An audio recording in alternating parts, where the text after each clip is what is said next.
Hi, I'm Tim Scheib, husband of one, father of five, realtor, and this is Behind the Sign. Yin and the Yang. That is what I consider my wife and I when it comes to business, and actually when it comes to being a parent. You need to have someone who can complement you properly in order to make a good team. We're a husband and wife team. My wife and I, we are the Scheib Real Estate team. We've been that for about 5 years now, 6 years. It could even be more. Time flies.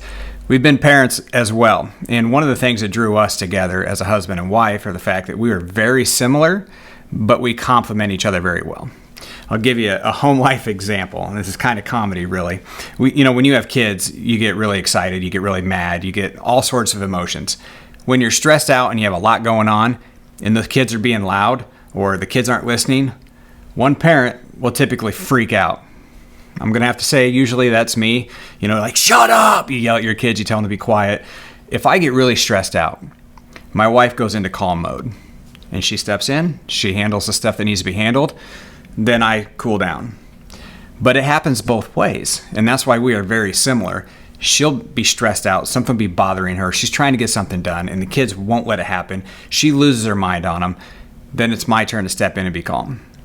In business, in real estate, I have that ability as well. I'm kind of more known for the driver, the go-getter, the loud, the get after it. I'm just going to tell you the blunt truth. She's more sensitive, right? But there are times when I can adapt and be more sensitive as well. And that is one of the things that's helped us as a team. My wife, people love her a lot more than they love me. She's more sensitive. She's more kind. She has more thoughts about, she thinks more. I myself, I'll give it to you straight. We go this direction.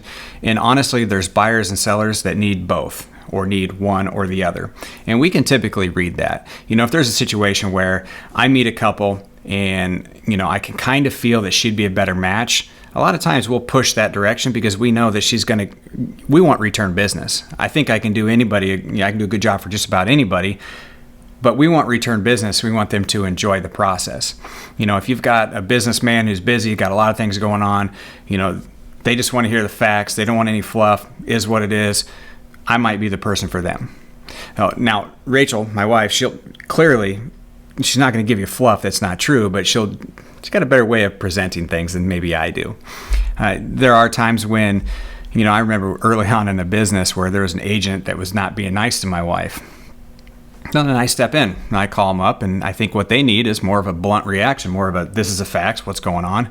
And the minute I call them, it settles the situation down. And vice versa. I've had situations where I've had agents get on my case about something and I'm blunt back and they get all mad at me for being that way. Well, then my wife will step in and she'll talk to them and usually talk them off the ledge. So as far as my wife and I, husband and wife team, we complement each other very, very well. And as parents, we complement each other very, very well. When we look at things, like I said, I'm the driver. I want to go out and get business. I'm going to work. She is more of the person in the background that would say, okay, we need to get systems in place. I'm like, I don't care about systems. I'm going to go, and I'm going to get business. She's like, yeah, no, we need to have systems in place. I'm not organized enough to have systems because I just don't take the time to sit down and do that because I think I need to be out doing what I'm doing. And that's, mostly true. You hire a real estate coach. I got Tom Ferry as not him, but I use his coaching group. Mary Holes is my coach, and she beats me up about systems all the time.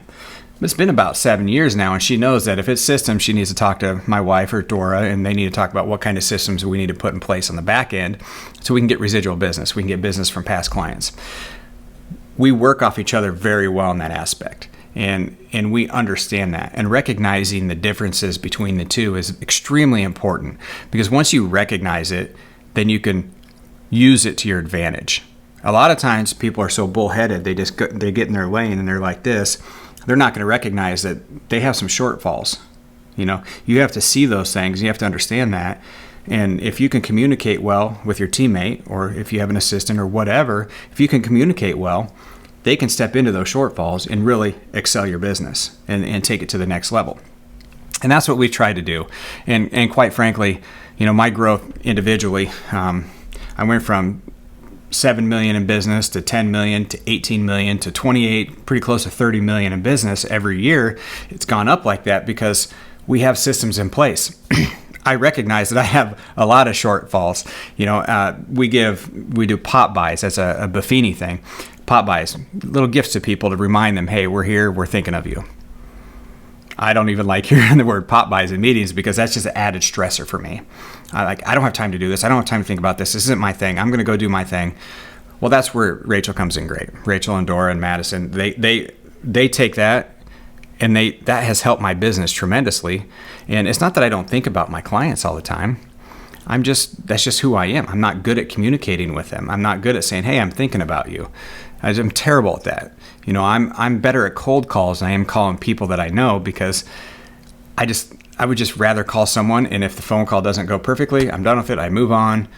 If I call a friend of mine and I find out that they're buying a house with somebody else because of a situation or something, or their cousin got in the business, it hurts me more than it would if Joe Blow off the street says it to me. Because if Joe Blow off the street says it to me, yeah, big deal. Someone over here, I'm like, what did I do wrong? Like, what, So I'm better at just going after it. Having them as a team member is the best thing that could have happened to my business, and that's why my business has propelled. And my wife, she does a great amount of business herself, but like I said, she does a lot more of the client retention stuff in the background, and she does a lot more of the softer type sales than I do. So we actually work great together. We're really fortunate. I know there's we did a video years ago about working with your spouse, and it was pretty honest and dead on. It had a ton of views, had a lot of people asking us questions like, hey, I'm thinking about getting into business with my husband. Do you have any advice? We'd love to talk to you. We had a lot of those messages. And quite frankly, there's a lot of people that said, oh, I could never work with my husband, or I could never work with my wife. And that's probably true. But understanding the differences, understanding, who fills what role better than the other person, and accepting that is absolutely vital. They call it teamwork. There's no I in team. That is the big saying, because it's true. Like, if you want to have a good team, you all have to work together. You all have to accept that one person's better than you at another position. I played basketball. I was a shooter. I know I'm not a point guard. I'm not going to dribble the ball. Well, that's the same as business. It's the same in family life. I mean, honestly, if you want to be a good parent, you have to work as a team with your spouse. Otherwise, it just doesn't work out very well. It just does not work out if you aren't on the same page. So if you want to build a team, if you want to build a business, make sure you put the right people in the right place, and make sure you understand that you're not perfect and that you have some areas that you need those gaps filled by somebody else that can do it better than you.